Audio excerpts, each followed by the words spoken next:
പരിശുദ്ധ മറിയം എലിസബത്തിനെ അഭിവാദനം ചെയ്തു. അപ്പോൾ ആത്മകൈമാറ്റമുണ്ടായി. എലിസബത്തിന്റെ ഉദരത്തിലെ കുഞ്ഞു പോലും കുതിച്ചു ചാടി. നിങ്ങളുടെ അധരങ്ങളിൽ നിന്ന് തിന്മയുടെ വാക്കുകൾ പുറപ്പെടാതിരിക്കട്ടെ. കേൾവിക്കാർക്ക് ആത്മീയ ചൈതന്യം പ്രദാനം ചെയ്യുന്നതിനായി അവരുടെ ഉന്നതിക്കുതകം വിധം നല്ല കാര്യങ്ങൾ സന്ദർഭമനുസരിച്ച് സംസാരിക്കുവിൻ. എഫേസ്യർ 4:29.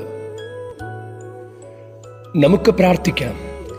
പിതാവായ ദൈവമേ, പരിശുദ്ധ മറിയം എലിസബത്തിന് അഭിവാദനം ചെയ്തത് അഭിഷേകമായതുപോലെ ഞങ്ങളുടെ സംഭാഷണങ്ങളെ അഭിഷേകം കൊണ്ട് നിറയ്ക്കണമേ. മറ്റുള്ളവർക്ക് പോസിറ്റീവ് എനർജി ഉണ്ടാകത്തക്ക വിധം സംസാരിക്കാൻ ഞങ്ങളെ പരിശീലിപ്പിക്കണമേ. ഞങ്ങളുടെ വാക്കും നോട്ടവും പോലും മറ്റുള്ളവരെ പോസിറ്റീവായി പ്രചോദിപ്പിക്കണമേ. ആമേൻ.